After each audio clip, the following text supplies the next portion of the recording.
Now, I swear most of these Star Wars articles I read online that come from supposedly big, trustworthy geek news outlets are either written by people who don't understand the first thing about Star Wars and are tasked with writing an article on it anyway, or they come from people who, as I talked about in a video just the other day, they come from those who intentionally say something ridiculous or inflammatory because it's the only way for them to get any sort of attention or for people to click on their articles. And just yesterday, one of these types of articles was put out by Game Rant, one that initially kind of discussed some comments made by Dave Filoni in regards to Sabine and her using the Force, which is something, the actual comments from Filoni, that I talked about over on my second channel, if you're curious. If you want to hear my thoughts on that, on him sort of saying a lot of fans seem to think they know how the Force works but don't, check out that video. Anyway, after opening by talking about Filoni's comments, this article quickly devolves into implying that the reason why some fans are upset about Sabine using the Force is because they are sexist. That they're the same sexist group of fans that took issue with Rey using the Force, but never had any problem with, say, Anakin or Luke and their ability to use the Force, and without training, or so the article claims. They essentially say these complaints about Sabine and Rey have nothing to do with legitimate canon concerns and everything to do with, I guess, not being able to stand seeing a woman use the Force. And I'll just leave alone how many female characters we've seen use the Force and use it well over the years, characters that fans never complained about for some reason. Anyway, though, yeah, it's true, both Anakin and Luke did, to an extent, use the Force before ever receiving any training whatsoever, or even knowing they had the Force. They were both terrific pilots, for example, with Anakin even being the only human who could pod race, and Luke was out there bullseyeing womp rats in Beggar's Canyon, which was very impressive stuff considering they were no more than 2 meters wide. But the thing is, neither one just ever magically developed the ability to use actual, what you might call, Force powers. Both the Chosen One and the son of the Chosen One and their 20-some thousand midichlorian cell count never fluked into mind-tricking someone or did a Force push or pull. All they ever achieved was unknowingly augmenting their reflexes a bit to enhance their piloting skills. And so, based on all that, I absolutely agree with Dave Filoni when he talks about the importance of training. I agree with what Luke said in The Mandalorian. But talent without training is nothing. I think, sure, those extremely strong with the Force may be able to, as again was the case with Luke and Anakin, they can kind of tap into it in this almost very subtle way to be great at piloting or something that requires reflexes, for example. But to truly master the Force, much less be proficient with it or use it intentionally, that takes a whole lot of training, even for those with raw talent or a high M count. And so when Luke had to do an actual Force pull to literally save his life in The Empire Strikes Back before the Wampa could come and eat him, it made sense that he struggled a bit because he'd only had like a day of training with Obi-Wan a couple years ago, and then that year or so, or a year and a half, to try to figure out all this stuff on his own, which is clearly not the best way to learn how to use the Force. I think it made sense that he'd struggle, and again, it aligns with this idea that training is very important, and that even those who are naturally gifted, maybe the most gifted ever, need to put in the time and effort to become truly great or even proficient. And I'd even have to imagine Luke would probably be a little surprised, if not envious, of Broom Boy in The Last Jedi, who ever so casually Force pulls without, I'm guessing, any training whatsoever. Unless, of course, being a slave kid on Canto Bight comes with it the perk of a robust Force training regimen. And in all reality, what he did there, very much intentionally using the Force with zero training whatsoever, might just be the most impressive thing we've ever seen in the history of Star Wars. I mean, with Rey and her using the Force, there is at least the novelization explanation that she downloaded Kylo's training during the Force Mind Probe scene, and she made it her own. Now, I'm not saying that what the book established is good or is even going to stick around in the canon. We all know that books are just placeholder lore until they think of something better to supersede it. But I guess that's at least an explanation of some kind in the canon for Rey. Again, not a good one, mind you, but at least it does exist. While with Broom Boy, he could just do all that on his own. No training, no downloading, no nothing. Unless all that time playing with his Luke Skywalker action figure was all the training he needed. And if that's the case, I probably should have been a Jedi Master as a kid.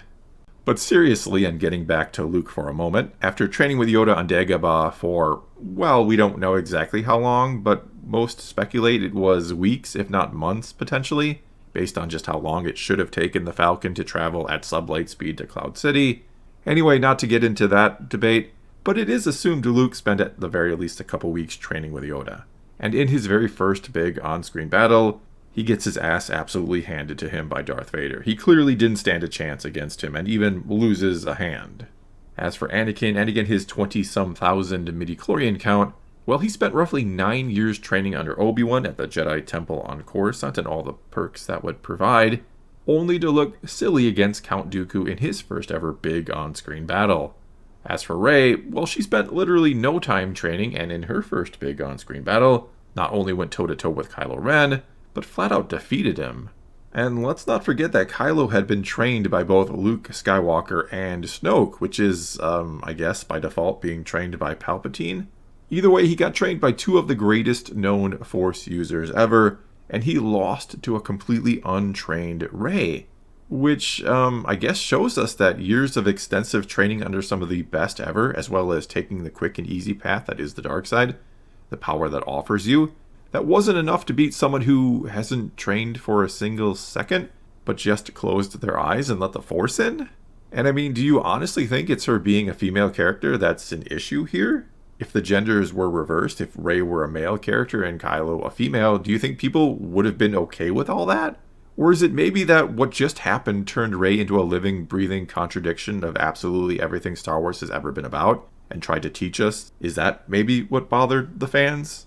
Because there has never been and never will be, other than for maybe the aforementioned Broom Boy, a quicker and easier path to power than just shutting your eyes and letting it in. Not to mention, at the time, at the end of The Force Awakens, Rey was, shall we say, rather angry after Kylo had killed Han, who was like a father figure to her, and nearly, or for all she knew, had killed Finn, her new best friend. She should have, with no Jedi training or understanding of how anger is a bad thing for Jedi, she should have been emotionally charged and pretty easy for Kylo Ren to manipulate to the dark side. Instead, during the middle of the fight, she again just lets that all go. She, I guess, masters her emotions and the light side of the Force and goes into beast mode and puts Kylo down like a dog. Her first big win, if you will, was defeating a powerful Force user with no training or even a remote understanding of what she should be doing. Whereas Luke's first big win was essentially bullseyeing a womp rat like he'd done 1,000 times before. And Anakin's was basically pod racing, like he'd done so many times before. Now this is pod racing! Though I guess according to all these articles I've read, those things were all essentially the same thing. Defeating Kylo Ren was on par with the other two somehow.